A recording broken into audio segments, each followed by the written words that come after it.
yeah. I don't give a love about what them bitches gotta say. I'm a West nigga till they put me in the grave. I don't give a love about what them niggas gotta say. I'm a West nigga till they put me in the grave. I don't care about what they say. Hey. Fuck with my Akima, fuck with my sisters, then I got a problem, I'm never gonna miss you. I got 100 hanging out the AR, I got a 50 hanging out the pistol. He say it's corner, I'm just being realistic. I be on them corner posted with the realest. If it's the Sabbath, then we going fishing. I'm reeling them in, that's a God-given mission. I'm really on 10, but I'm stamped in the pistol. I get the order, be glad of this mission. Hebrew Academy graduate, nigga, training and go through the baddest conditions. I don't fuck with none but the baddest of bitches. She righteous, submissive, she glad to be with me. Had that thing Putin like Batman, nigga, she know I'm a prophet, she glad to be listening. Disrespect, I ain't having that shit, tell her go make some business from scratch. She bitchin' the different breed of black men. We don't do the back bend. I remember back when I was really trapping, trying to get the racks in, selling dope to black men. But now I'm trying to make it straight, like don't forget about my face. We standing up straight, can't fold us. So heavy the world won't hold us. Go get you some rank, I told you. Line up in these ranks, we soldier. You can take that to the bank, we focus. Ooh, how many times must we remind you? One body, one way, some break off and never take off as a flex. When the law with you ain't no up next, it's just us, nigga, that's that on that. All that weak shit, that ain't no threat. Say you won't beat, bitch, with that ain't no sweat. We with all that, The Lord called a nigga out the world, I responded and called back. Oh Lord, and everything that they stole from us, fuck that shit, we want all that. Them niggas snitching and they act like bitches. That's why we unaffiliated with them. They killing women and they fuck with sisters. That's why we unaffiliated with them. They telling lies, switching up the doctrine. That's why we unaffiliated with them. They ain't gon' ride until they die, so that's why we unaffiliated with them.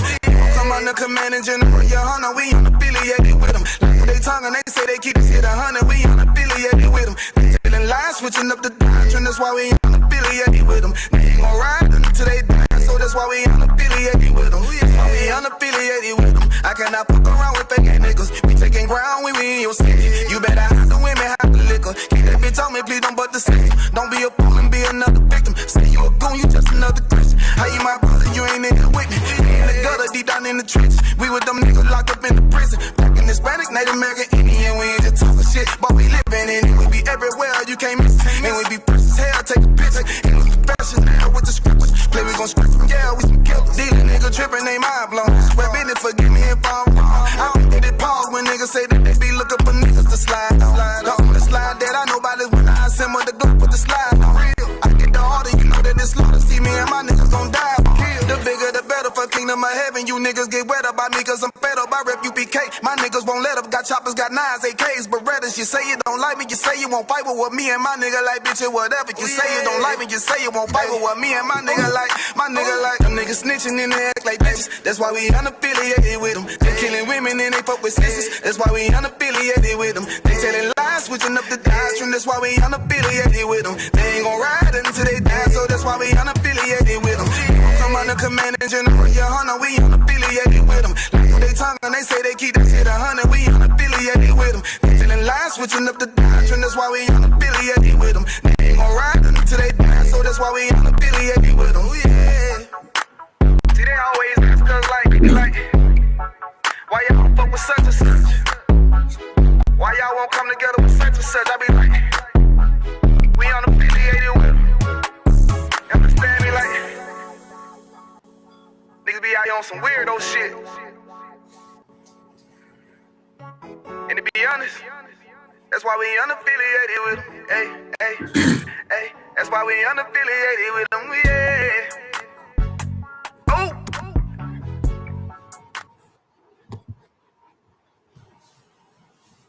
Hey, Shalom. Yahweh Bashem Yahweh Shai Barakathon. Yahweh Shemarathon Bashem Yahweh Shai. Since ISUPK started at 1 West 125th Street, Harlem, New York, under Commander General Yohana. We teach the truth about the Bible. We teach that Blacks, Hispanics, and North American Indians are the chosen people of God, and our oppressor is the devil that the Bible speaks of. Now, you tuned in, ISUPK, Kentucky, under Commander General Yohana. Tonight is our Monday night history class, but before we get started, I want to make sure y'all are tuned in to ISUPK, Kentucky, weekly content. Of course, Monday night you got the history class, 9 p.m. Tuesday night you got the brotherhood class, taught by Officer of 1,000. I'm a Wanga boy. And Wednesday night, you got the podcast, the baddest podcast in Kentucky, man. Cry Out, Spare Not podcast, hosted by Officers of 1,000. I'm a Wonga Bar and ISUPK. And Saturday morning, you got the Sabbath Service. So Monday night history, Tuesday night brotherhood, Wednesday night the podcast, Saturday morning Sabbath Service. Now tonight, we finna get into the truth about the Southern Poverty Law Center and the Democratic Party. Now, it recently came out that the Southern Poverty Law Center gave $3 million to the KKK. It just came out recently that the Southern Poverty Law Center just gave $3 million to the KKK. And it seems like the whole world has gone crazy over it. The whole world has lost their minds about it. But us in the UPK, under Commander General Yohana, it's nothing that surprises us. All right. The fact that the Southern Poverty Law Center, which has more of a Democratic lean to it, it's more on the left end of the political spectrum, and the fact that these people gave $3 million to the KKK is no surprise to us. And the reason it's no surprise to us is because we know the history of the Democratic Party. So tonight, ISUPK Kentucky, under Commander General Yohana, man, we finna get into the truth about the Southern Poverty Law Center and the Democratic Party. So, being that the Southern Poverty Law Center is politically left, they're more on the left side of the political spectrum.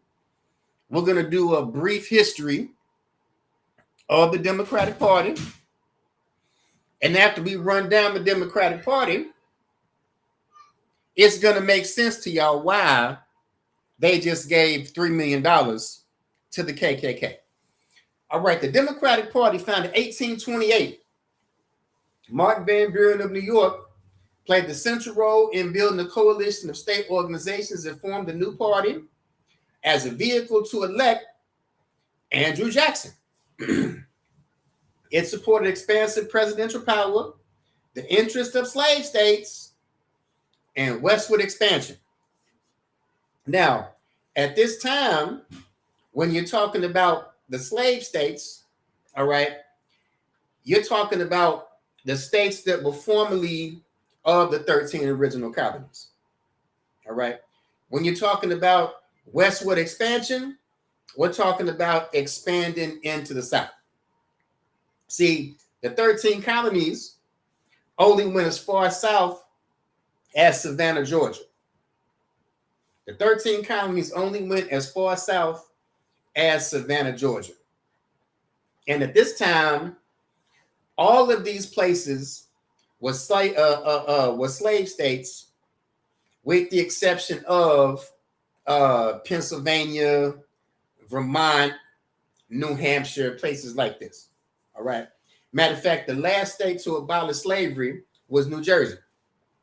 New Jersey was the last state in the U.S. to abolish slavery.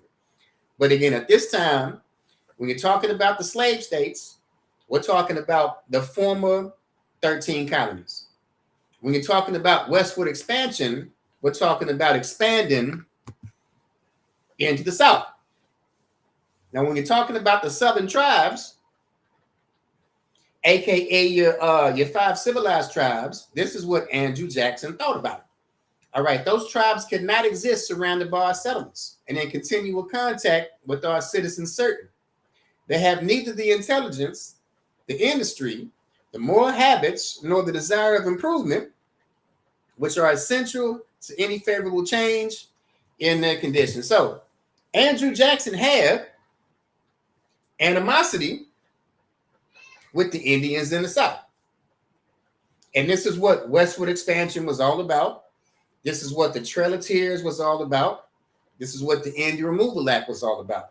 To remove the so-called 5 civilized tribes out of the South. All right, 21st Congress was controlled by the Democrats. The first major bill they passed was the Indian Removal Act, authorizing the removal of the Cherokee, Chickasaw, Choctaw, Creek, and Seminoles from the South to a territory west of the Mississippi, which became Oklahoma. The bill was controversial.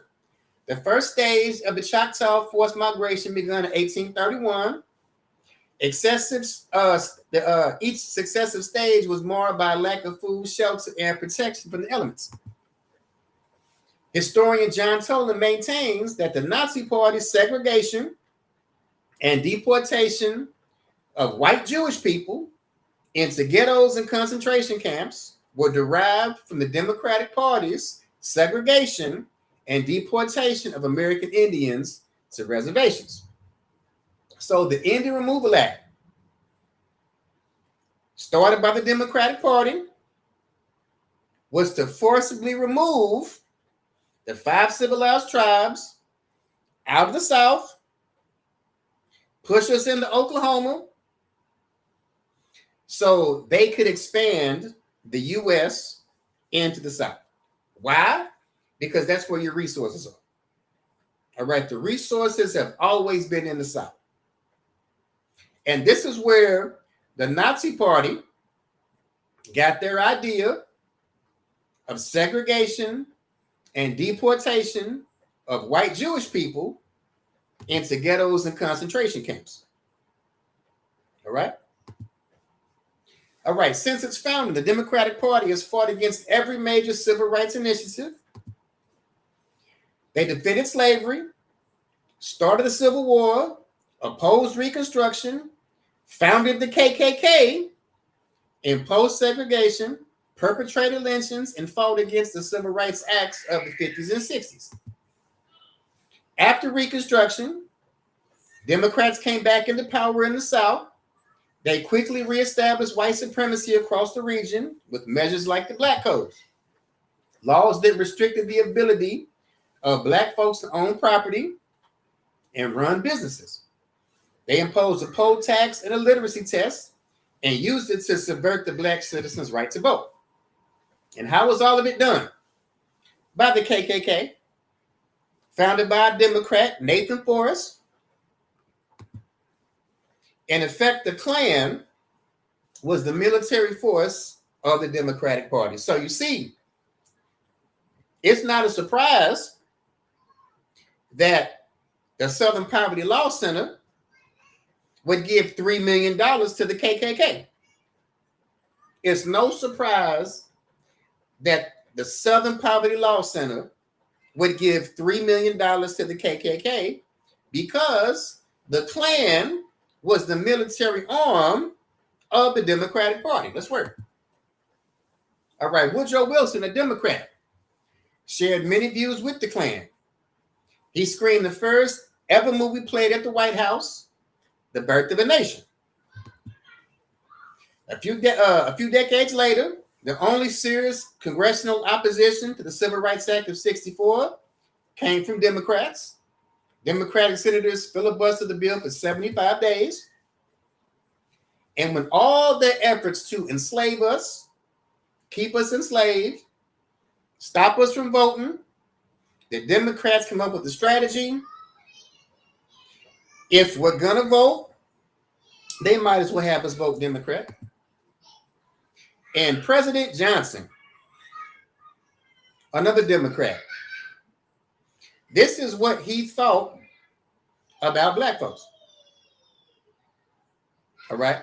President LBJ said this about the Civil Rights Act, that he would have us voting Democrat for the next 200 years. All right. Source, Inconvenient Truth About the Democratic Party. Again, it's no surprise that the Southern Poverty Law Center would give $3 million to the KKK because the KKK was the military arm of the Democratic Party. Now, I know people are going to say I know people are going to mention or bring up the so-called party switch. All right, I'm going to prove that the party switch is just a myth. And if you're not familiar, the party switch is supposedly when the Democrats were the bad guys, the Republicans were the good guys, and then they just swap places. And now the Republicans are the bad guys and the Democrats are the good guys. Well, I'm going to prove that, number one, that's all bullshit. All right. The Republican platform is the same today as it was back in the 1860s.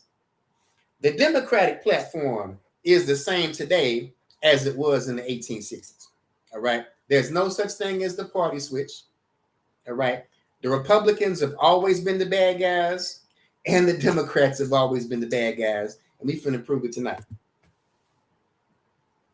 All right. Now let's start with the GI Bill. This is going to be important. This is going to be important when we're dealing with the wealth gap. Now, the GI Bill was a post-World War II bill, and what it did was created the white middle class. All right, the GI Bill, post-World War II, is what created the white middle class. All right, how the GI Bill's promise was denied to 1 million Black World War II veterans. The sweeping bill promised prosperity to veterans, so why didn't Black Americans benefit? Let's work. When lawmakers began drafting the GI Bill in 1944, Southern Democrats feared that returning Black veterans would use public sympathy for veterans to advocate against Jim Crow.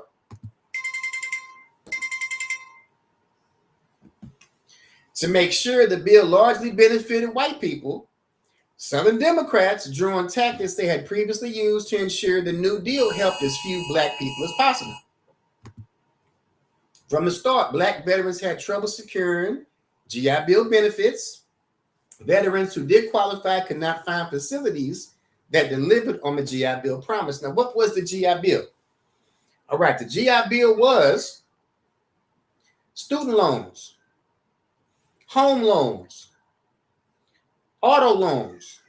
All right, all the things that created the white middle class at this time period.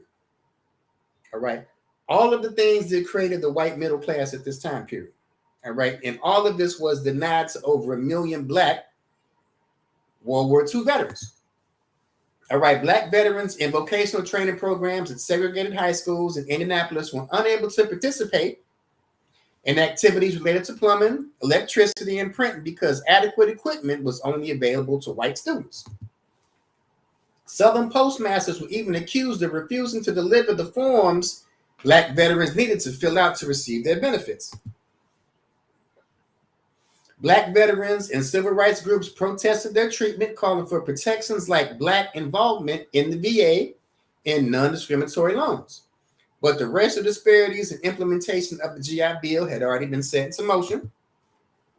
As the years went on, white veterans flowed into newly created suburbs where they began amassing wealth in skilled positions. But Black veterans lacked those options. The skilled jobs were given to white workers.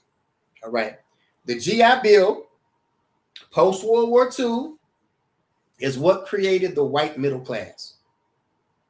When you hear people talk about traditional men and women, this is what they're talking about right here. That's why I always say when people talk about traditional, my question is always, whose tradition are you talking about? Whose tradition are you talking about? Because it wasn't us. It was never our tradition. Because the GI Bill that created the white middle class was denied to over 1 million Black World War II veterans. All right, post-war housing boom almost entirely excluded Black Americans, most of whom remained in cities that received less and less investment. This gave white-run financial institutions free rein to refuse mortgages and loans to Black folks. Redlining, decades-old practice of marking maps by race to characterize the risk of lending money, made purchasing a home even more difficult for Black veterans. Lenders froze out poor neighborhoods, ensuring that loan assistance and insurance would be denied. And new white suburbs often came with overtly strict covenants that denied entry to black people. The GI Bill ended in 1956. By that time, nearly 8 million white World War II veterans had received free education, free job training, and 4.3 million home loans worth $33 billion had been handed out. When I say that the GI Bill created the white middle class, the GI Bill created the white middle class. All right, 8 million white World War II veterans had received free education, free training, and 4.3 million home loans worth $33 billion. But black veterans have been left behind. As employment, college attendance, and wealth surged for whites, disparities with their black counterparts not only continued, but widened. Today, a stark wealth gap between black and white Americans persists. The median income for white households in 2019 was $76,000. For black households, it was $46,000. All right, this is what the GI Bill created. This is what the GI Bill created. All right. The median household income for whites in 2019 was $76,000. For black households, it was $46,000. This is what the GI Bill created. And we just read how Democrats made sure that all of these GI Bill benefits benefited white veterans. All right. It was white Democrats that caused the wealth gap that we see today. All right, white Democrats caused the wealth gap that we see today. Then in turn, they want to implement what they call the war on poverty. All right, white Democrats under LBJ wanted to implement what was called the war on poverty. The poverty they created with the GI Bill, now they're going to come up with a plan to so-called fight against the poverty they created.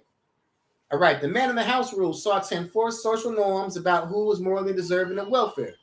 The rule sought to ensure only women and children benefited from welfare. Man in the house rules forced many families to choose between maintaining welfare supports and keeping their families intact. So, we just read and we just showed you that the post-World War II GI Bill created the white middle class.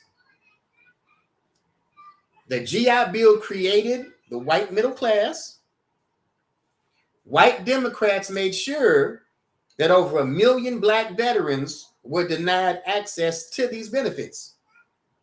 That white Democrats made sure that the wealth gap between whites and blacks got worse.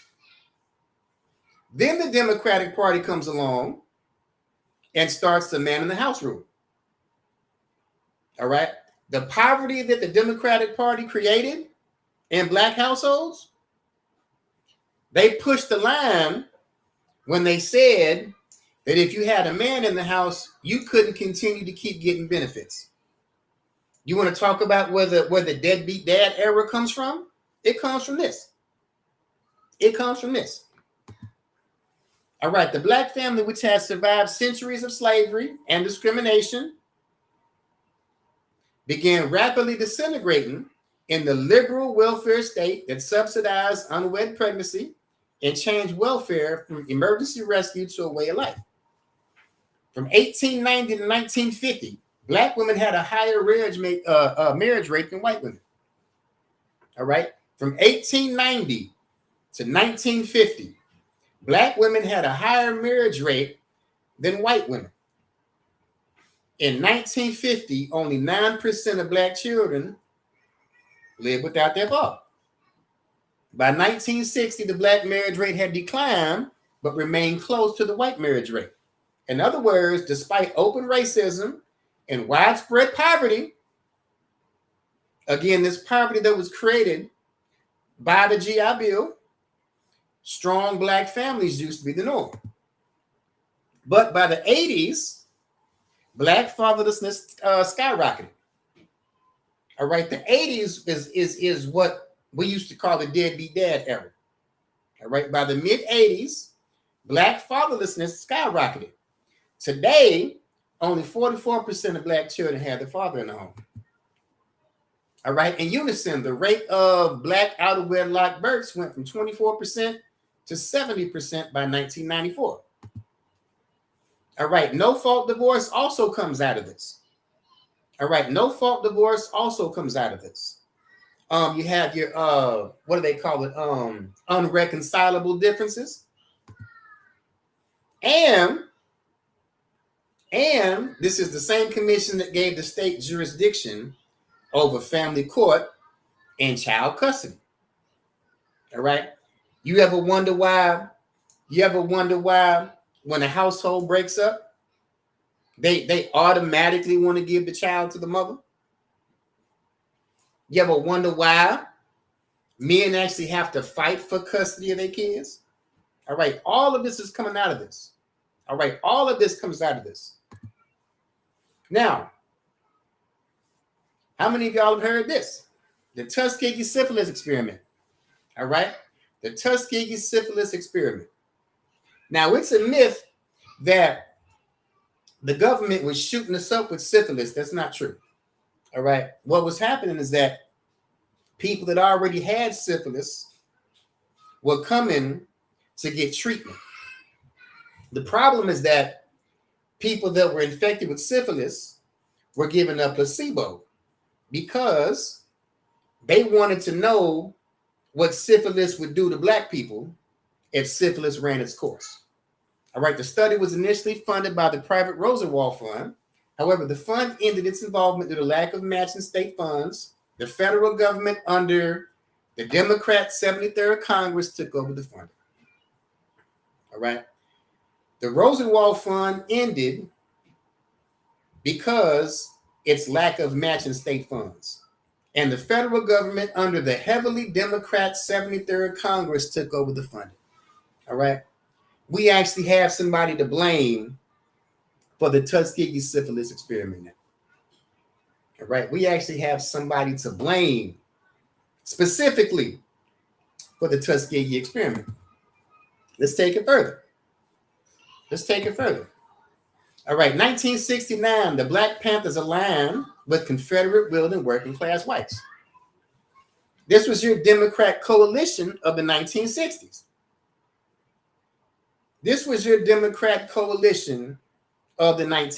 Remember, I said earlier, I'm not surprised that the Southern Poverty Law Center gave $3 million to the KKK, because the KKK was always the military arm of the Democratic Party.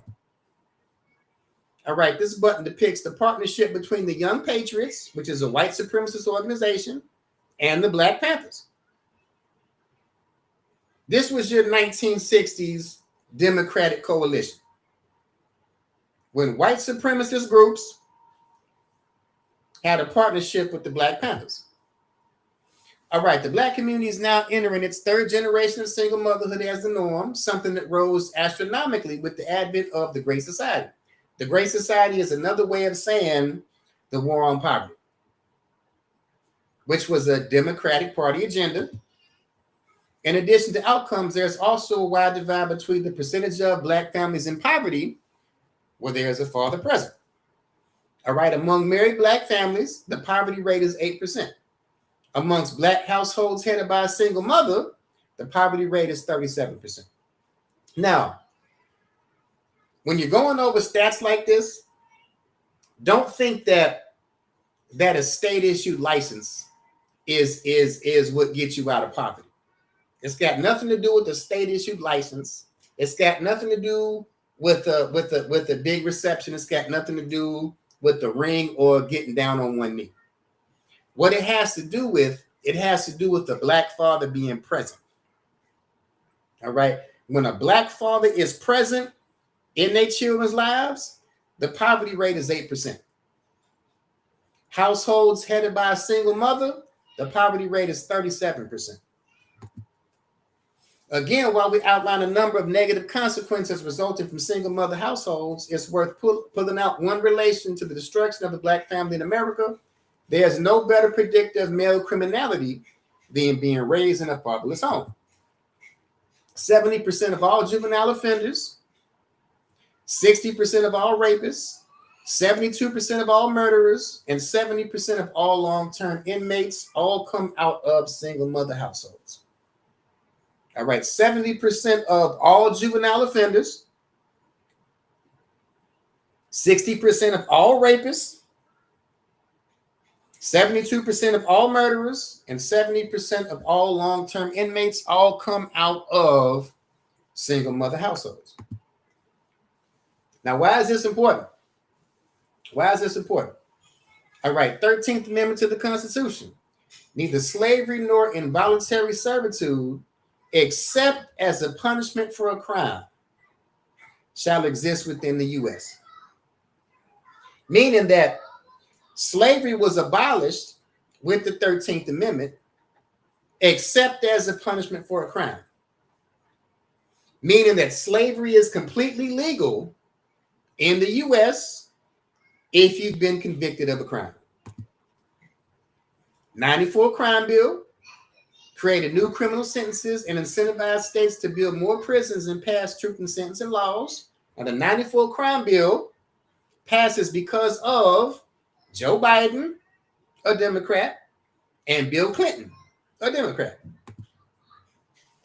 It created the problem of mass incarceration, a term used to describe the fact that the U.S. incarcerates more of its people, disproportionately Black, than any other country in the world. All right, the 94 Crime Bill, made possible by Joe Biden and Bill Clinton, two Democrats, created the problem of mass incarceration, a term used to describe the fact that the U.S. incarcerates more of its people, disproportionately Black, than any other country in the world. All right, Blacks and Hispanics in 1950, we were only 31% of the population, 31% of the prison population. All right, in 1950, Blacks and Hispanics were only 31% of the prison population. By the year 2000, Blacks and Hispanics were 62% of the prison population.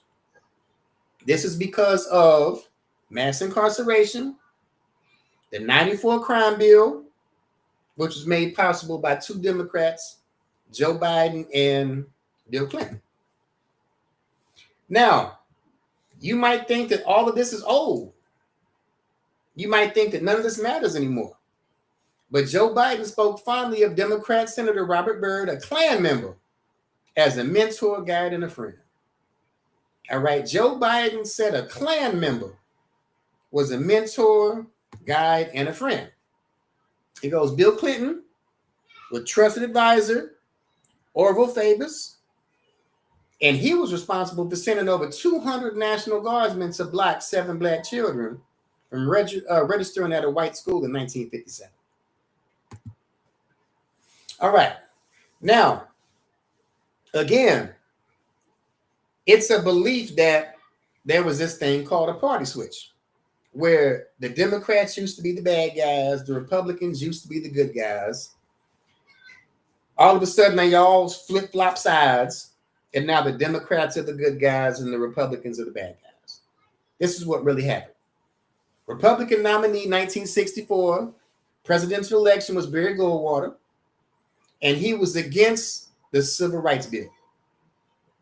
We had a Republican, Barry Goldwater, that was against the Civil Rights Bill.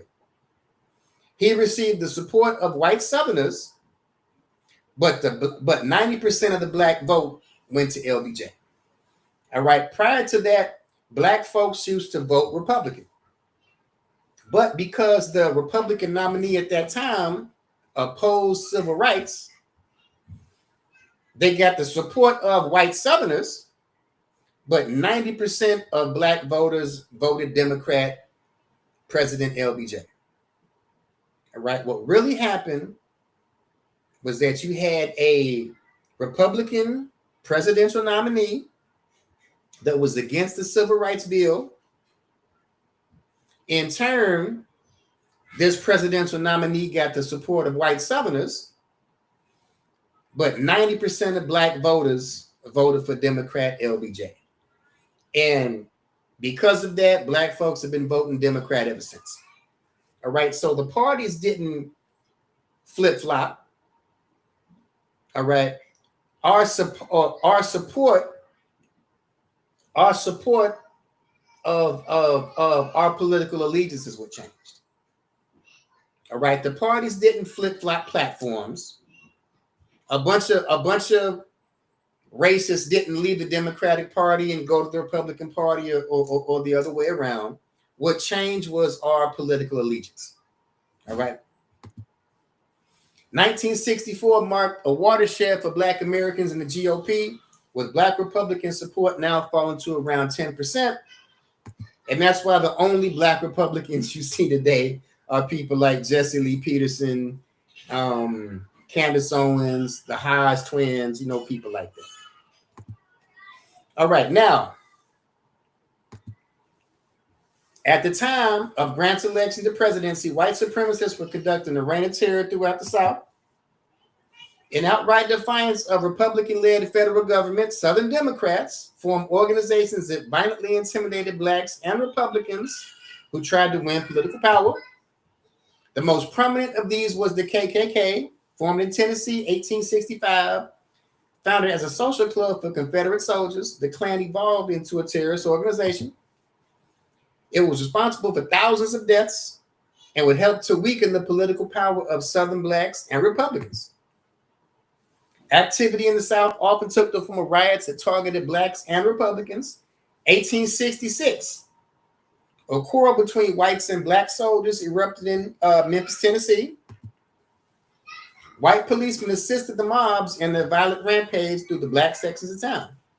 By the time the violence ended, 46 people were dead, 70 were wounded, and numerous churches and schools had been burnt. 2 months later, July 30th, a similar outbreak of violence erupted in New Orleans. This time, a white mob attacked attendees of a Black suffrage convention, killing 37 Blacks and 3 whites who allied with them. In this atmosphere, the KKK grew in size and strength. 1868, the Klan evolved into a hooded terrorist organization called the Invisible Empire of the South. All right, the first Grand Wizard was Nathan Bedford Forrest, who had been a Confederate general during the Civil War. White Southerners from all classes joined the ranks of the KKK. In the name of preserving law and order in a white-dominated society, Klansmen pushed newly freed Blacks for various reasons, including behaving in an impudent manner toward whites. They whipped the teachers of freedmen schools and burnt their schoolhouses. But first and foremost, the Klan sought to do away with the Republican influence in the South by terrorizing and murdering its party leaders and all who voted for it. In the time leading up to 1868 presidential election, the Klan activities picked up speed and brutality. The election, which pitted Republican Ulysses S. Grant against Democrat Horatio Seymour, was crucial. Republicans would continue programs that prevented Southern whites from gaining political control in their states. Klan members knew that given the chance, Blacks in their communities would vote Republican. Across the South, the Klan and other terrorist groups used brutal violence to intimidate Republican voters. In Arkansas, over 2,000 murders were committed in connection with the election. In Georgia, the number of threats and beatings was even higher. In Louisiana, 1,000 Blacks were killed as the election neared. In those 3 states, Democrats won decisive victories at the polls. Again, we proved that the KKK was always the military arm of the Democratic Party. And here we have 1924 Democratic National Convention, Madison Square Garden, and the most powerful voting bloc in the Democratic Party was the KKK.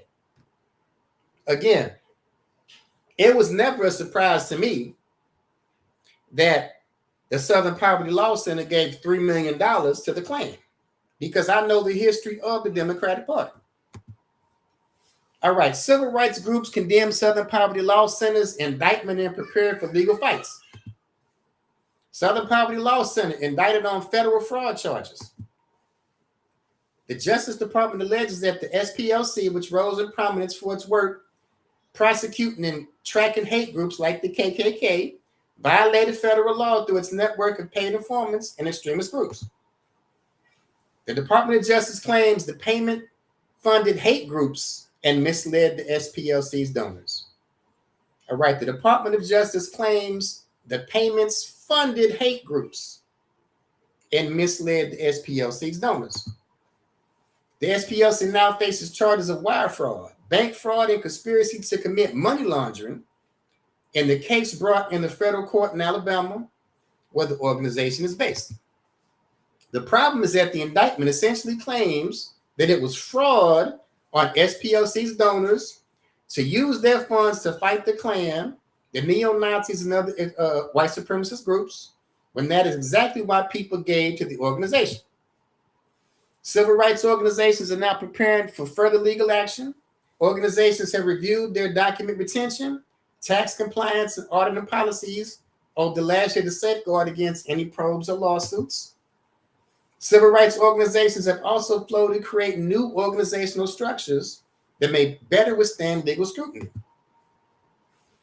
On another recent call, activists floated restructuring some groups into for-profit entities or potentially crafting new financial conduits for donors to ensure that staff could receive pay if an organization's assets were seized or frozen. So, what happened is people were donating to the Southern Poverty Law Center, believing that these people were actually fighting against the KKK. All right, people that don't know the history of the Democratic Party, people that don't know the history of the KKK, people that believe that they're actually doing the right thing, were donating to the Southern Poverty Law Center and believed that this organization was actually fighting the Klan, and the whole time they were giving money to the Klan. All right, DOJ alleges criminal conduct in SPLC's long-term informant network. Southern Poverty Law Center was indicted Tuesday on federal fraud charges, alleging. The Southern Poverty Law Center was indicted Tuesday on federal fraud charges, alleging it improperly raised millions of dollars to secretly pay leaders of the KKK.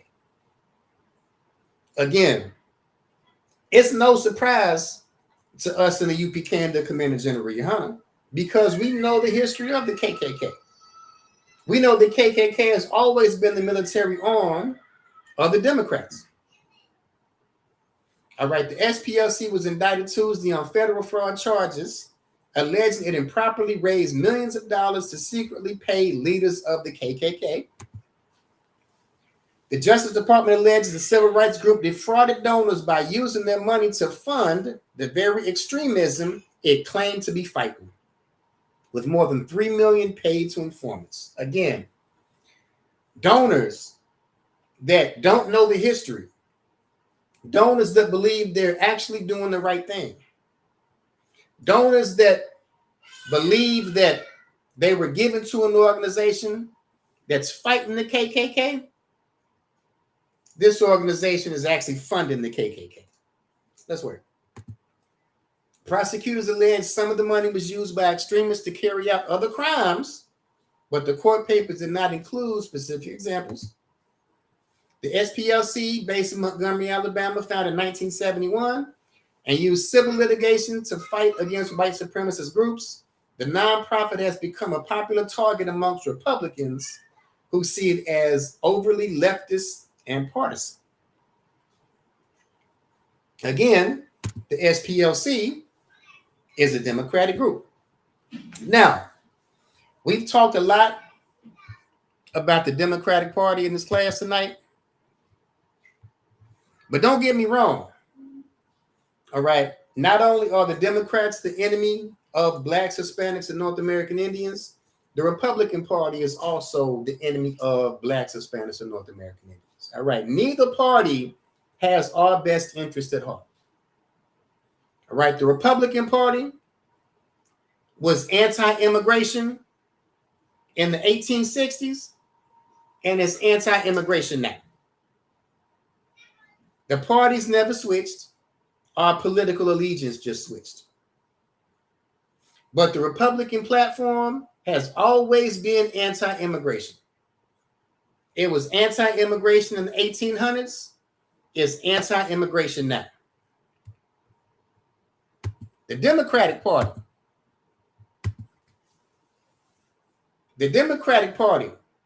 was anti-black in the 1800s. It's anti-black now. All right, Democratic ticket in favor of the white man's government, opposed to Negro suffrage and Negro equality. All right, this was the presidential election for President Grant. All right, Democratic ticket in favor of a white man's government, opposed to Negro suffrage and Negro equality. On the right, we got Joe Biden saying, I don't want my children to grow up in a racial jungle. Joe Biden said he did not want his children to grow up in a racial jungle. Well, guess what, Joe Biden? I don't want my kids going to school with yours. Because I know if my kids go to school with yours, it's a very high chance that one of yours is going to shoot the school up. There's a very high chance that if my kids go to school with yours, your kids have a very high chance that they're going to shoot the school up. So the Democratic Party has always been anti-black. Always been anti-black. Let's go ahead and drop that. Let's drop that and go into the Bible. Let's go to the book of Deuteronomy, chapter 17, verse 15. Deuteronomy 17 to 15. Thou shalt in any wise set him king over thee, whom the Lord thy God shall choose. One from amongst thy brethren, thou set king over thee. Thou mayest not set a stranger over thee, which is not thy brother. So we shouldn't be voting for anybody that's not our brother. I don't care if they're Democrat or Republican. We shouldn't be voting for Donald Trump or Joe Biden. Thou shalt in any wise set him king over thee, whom the Lord thy God shall choose. One from among thy brethren shalt thou set king over thee. Thou mayest not set a stranger over thee, which is not thy brother. All right, let's drop that. Let's go to the book of Ecclesiasticus and the Apocrypha. Ecclesiasticus and the Apocrypha, chapter 12, verse 10. Never trust thine enemy, for like as iron rusted, so is his wickedness. All right, never trust thine enemy. See, I understand that the Democratic Party is the enemy of Blacks, Hispanics, and North American Indians. I understand the Democratic Party has always been an enemy of Blacks, Hispanics, and North American Indians. The Democrats have always been our enemies. The Bible says, never trust thine enemy, for like as iron rusted, so is his wickedness. All right, the Democratic Party was the party of Andrew Jackson. Andrew Jackson, of course, signed off on the Indian Removal Act, also known as the Trail of Tears. The Democratic Party started the Civil War, started the KKK, has always been the military arm of the Democratic Party. The Democratic Party is responsible for making sure that Black veterans didn't benefit from the GI Bill. The Democratic Party is responsible for the man in the house rule, the 94 crime bill, which resulted in mass incarceration. So it doesn't surprise me when the Southern Poverty Law Center gives $3 million to the KKK, because the Bible says never trust thine enemy. Verse 11, though he humble himself and go crouching, yet take good heed and beware of him. And thou shalt be unto him as if thou hast wiped a looking glass, and thou shalt know that his rust hath not been altogether wiped away. All right, though he humble himself and go crouching. Didn't we see Kamala Harris talk about how she made greens in the bathtub? Didn't we hear Kamala Harris talk about how she made greens in the bathtub? All right, though he humble himself and go crouching, yet take good heed and beware of him. All right, just because a Democrat smiles in your face, beware of him. And thou shalt be unto him as if thou hast wiped a looking glass. A looking glass is a mirror. And thou shalt know that his rust hath not been altogether wiped away. All right. The rust of the Democratic Party hasn't been wiped away. I don't care how many Democrats want to talk about how they cook greens in the bathtub, how they join black fraternities and black sororities, or how many say that they're gonna donate to this organization or whatever. All right, the rust of the Democratic Party has not been wiped away. All right, verse 12. Set him not by thee, lest when he hath overthrown thee, stand up in thy place. Neither let him sit at thy right hand, lest he seek to take thy seat. And thou at the last remember my words and be pricked wherewith. All right, meaning we don't have any allies. All right, Blacks, Hispanics, and North American Indians, we do not have any allies. We don't have Republican allies. We don't have Democratic allies. We don't have white allies, Arab allies, East Indian allies. Understand that we do not have allies.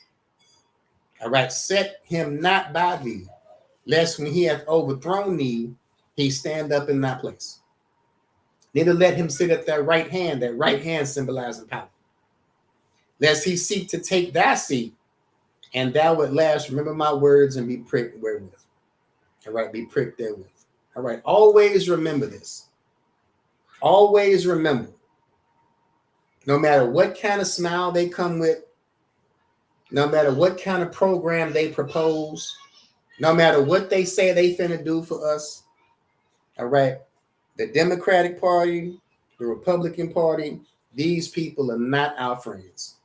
These people are our enemies and have been our enemies since the beginning. All right, let's drop that. All right, I appreciate y'all. Appreciate y'all hanging out with me, man. Soaking up some of this game.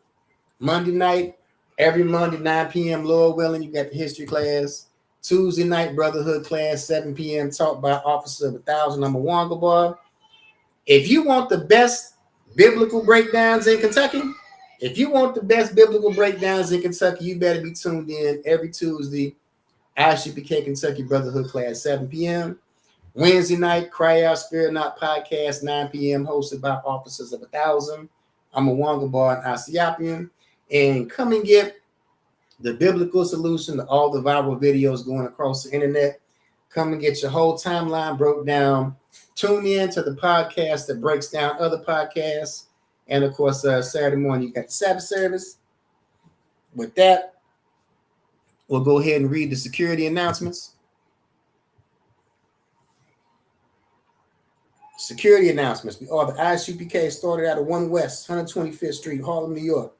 Rule for new brother or sister. When a new brother or sister comes into the school, they are off limits for 6 months. They are to be saluted only. They are here to share themselves with the world. If they need transportation, their teacher will arrange it. After 6 months, if a brother or sister has interest in a particular person, he or she must get permission from the head to speak to a brother or sister. Another 6 months in which the brother and sister will court each other. After this 6-month period, the brother and sister will get permission from the head to marry. Tithes is a commandment. Numbers 18:21, Malachi 3:8-10, a tenth in the Hebrew. 10% of every penny of any increase the Lord gives you. Priest fund, offering for priests, not mandatory. Whatsoever amount you would like. Upcoming holy convocations. We are currently in the Feast of First Fruits until May 31st. All right, with that, we'll do one courtesy salute. Shalom. Yahweh B'Shem Yahushua Barakatham. Yahweh Shemalatham B'Shem Yahushua. With that, Class is dismissed.